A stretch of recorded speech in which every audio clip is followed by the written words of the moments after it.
Morning! The first thing people usually learn about America, and the first thing they choose to forget, is that America is made up of immigrants. The country was formed by people coming to the United States from all corners of the world. They sought freedom, economic opportunity, and to make a difference. Freedom and diversity are literally what makes America great, and I won't hear any different. North America is full of unique immigrant diasporas, but most are in places you'd expect. Latin American immigrants often come from the South, Asian Pacific immigrants commonly move to the West Coast, most Europeans still move to the East Coast, many African Americans were brought into the South or moved north in the Great Migration, and more often than not, diaspora communities reside in large cities, New York, Los Angeles, Houston, Washington, but sometimes the places diaspora communities end up are totally surprising and unconventional. Like, really? You had all of this to choose from and you picked Tulsa? Okay then. Let's learn about some of the strangest diaspora locations across the US and Canada.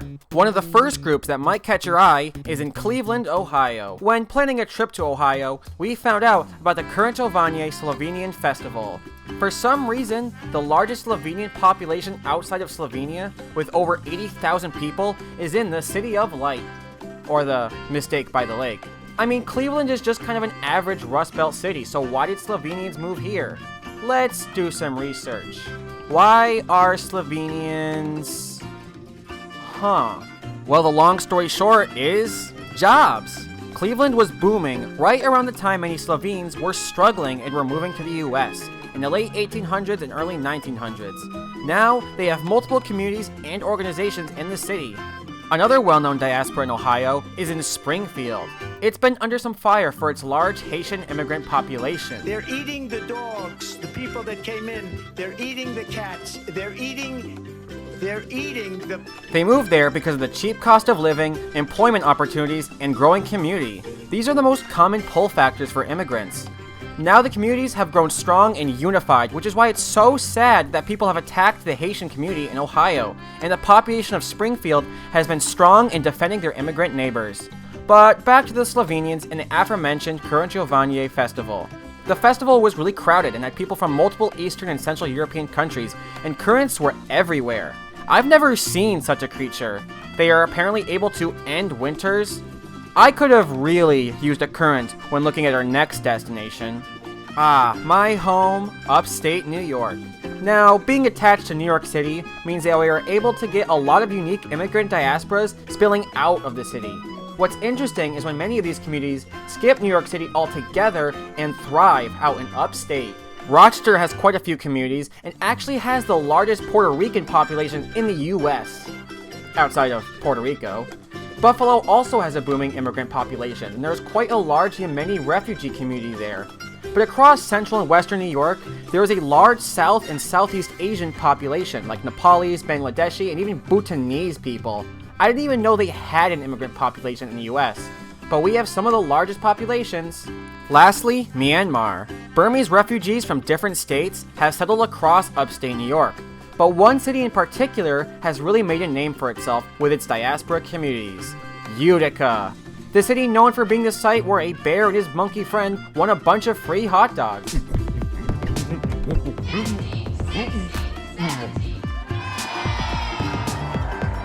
Utica only has a population of around 63,000 people, but a quarter of the population are immigrants from around the world. The two largest communities are Bosnians and Burmese. That is quite a combination. It all started with good-hearted people who formed the Resource Center for Refugees in the Mohawk Valley that resides in Utica. Resources were created to help the treatment of refugees in the US, and the group helped bring in refugees from Eastern Europe and Southeast Asia. Now, I'm from upstate New York, but I've never actually stopped in Utica. I decided to rectify my mistake and head on out to learn more about the refugee community there. The great thing about refugees here is that it's helped to revitalize a dying community that was struggling with typical Rust Belt woes. The new nickname is the City That Loves Refugees. I scheduled time off work in advance for this day trip, and... okay, well, the center is closed on Sundays, so is the Nanabi Cafe. I was really hoping to get to try some Southeast Asian cuisine. I guess we'll have to try... Bosnian food? What is that, like vodka and Spam? We went to the Rusnich Cafe to try out some Bosnian food. took a good look at the menu, and I bet you already know what I ordered. I tried some cevipi and I quite liked it. My friend had the resnici and wouldn't stop talking about how good it was for the rest of the day. So yeah, pretty good trip. You know what's great? If you Google diasporas from specific African countries, it'll just say largest African communities. Of course, because Africa is just one country. Many African diasporas originated with the slave trade. Many were forcibly brought to the southern US, but later migrated to the north and northeast. But that mostly includes the enslaved. However, new African diasporas are arriving to the US as refugee communities. One of the most surprising locations for African refugees is Iowa, a state that had less than 2% of its population identified as black 20 years ago, but has doubled since. The largest communities are of Somali, Congolese, and especially Sudanese descent. Iowa even has large Middle Eastern refugee communities. Out of these communities, the Sudanese are the only ones whose largest community resides in Iowa, specifically Iowa City. Now, I'm sure it's a big question as to why people are leaving a country like Sudan, but why are they moving to Iowa? Well, people are likely to move where their people already are, where they can share their similar experiences. This is known as chain migration. All it takes is one job opportunity and for that one person to move their entire family in, and soon, more follow.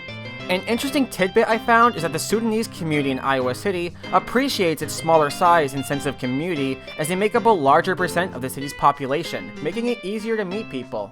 This also rings true in the neighboring state of Nebraska, an even less popular state than Iowa. Lincoln, Nebraska is home to a large community of people I've never heard of, the Yazidi people of northern Iraq and Syria. A vibrant Middle Eastern community is not exactly what I expected to find in Nebraska. For those who don't know, it's not like you knew either. The Yazidi are a Kurdish group of people from Iraq and Syria who 10 years ago faced a genocide committed by ISIS. ISIS took advantage of the escalating conflict and targeted those of Yazidi descent. Thousands died and over 400,000 were displaced from the region. Now the headquarters of Yazda is located in Lincoln. The organization's goals are to promote awareness of the genocide, improve the livelihoods of Yazidi refugees around the world, and to stand up to what is going on in their home region. Is this depressing or uplifting?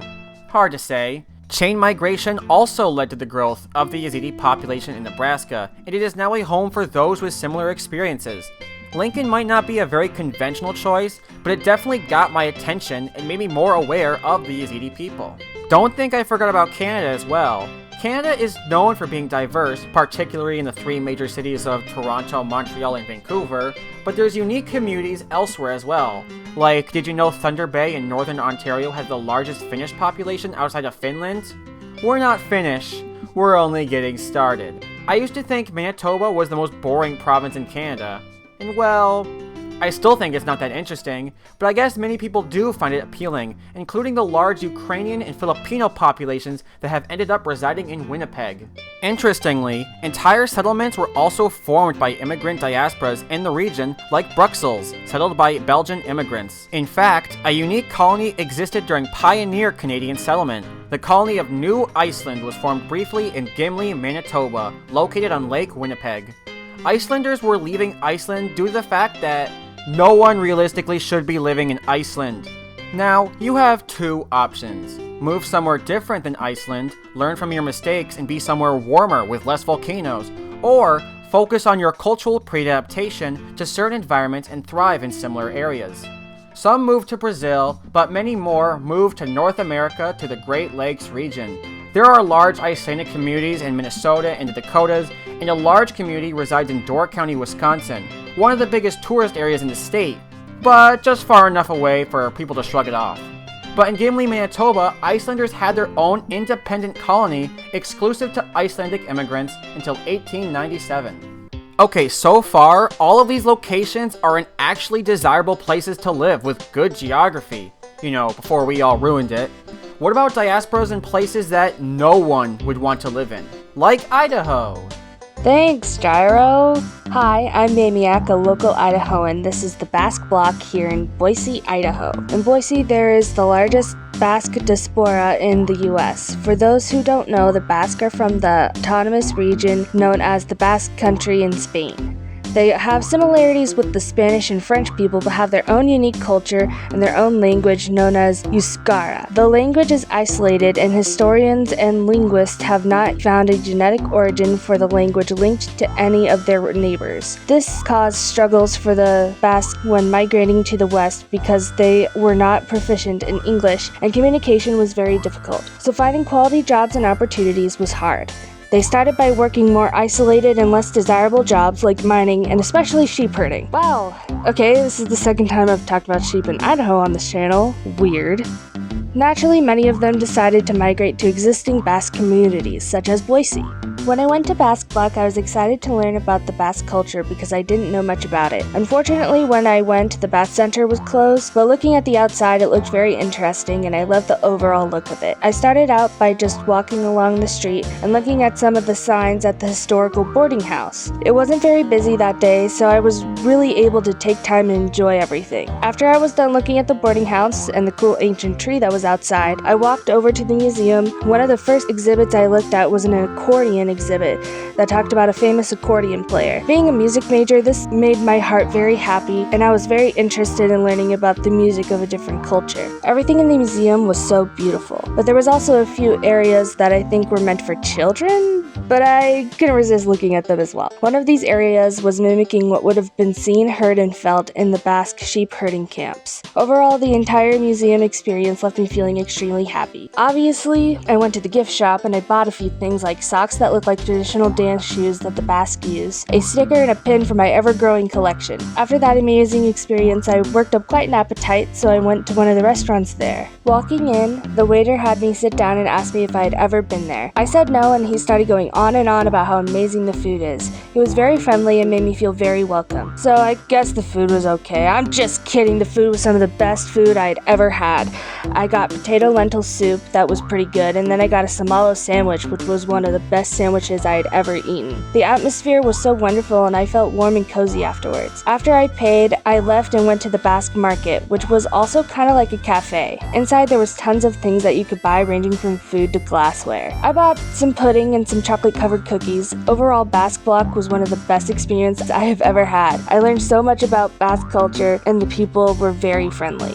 Okay, maybe none of these places so far seem that unconventional, but these last two will definitely shock you, unless you already knew about them. In the northern part of North America, norther,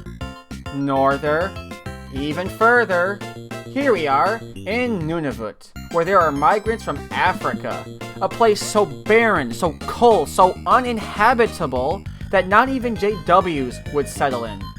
Just kidding, they absolutely did.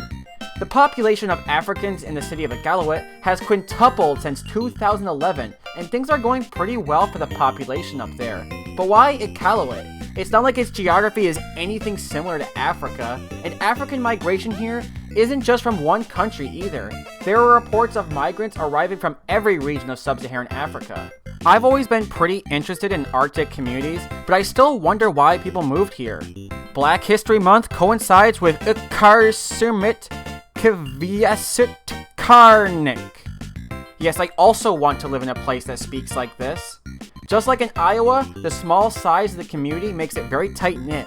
But this still isn't the craziest diaspora community, since overall, it is still pretty minuscule. No region has their largest diaspora communities in Nunavut. Lastly, let's talk about a world region I've yet to cover in this video, the Pacific Islands. Now, you might already be familiar with the Compact of Free Association States, the agreement with Palau, Micronesia, and the Marshall Islands, that despite having separate country status, they cooperate with military and economic provisions, and they have the rights to become citizens and work in the United States. So the fact that these Pacific Islanders moved to the US at all isn't really surprising. It is where that really catches my attention. Palauians and Micronesians are the normal of the bunch. Their largest communities are on the west coast like California, Oregon, and Washington, as well as other Pacific islands like Hawaii and Guam. The Marshallese, on the other hand, have their largest community outside the Marshall Islands in Springdale, Arkansas. You know, that state not close to the ocean at all? Yet again, throwing pre-adaptation out the window. Look, I don't think people need to move to places exactly like their homeland, especially when they're trying to get away from places like their homeland. I just find it odd when it's a place that no other group is moving to, and I really can't think of anything more unconventional than Pacific Islanders in Arkansas. The population is around 10,000, making it roughly 10% of the city's population, which is a very impressive statistic knowing how small the Marshall Islands are. The community now refers to themselves as the Springdale Atoll, and it all started because one guy got a job at a Tyson's chicken factory. Huh. But hey, maybe there's even more interesting diasporas out there. Looking through all of these communities really shines a light on the diversity we have. Let me know in the comments other communities I might not have mentioned. In fact, I'm probably going to return to this idea with more diasporas living around the world, not just North America. I hope you all enjoyed this video. If you did, make sure to like and subscribe. And that's all I have for now. Have a good one.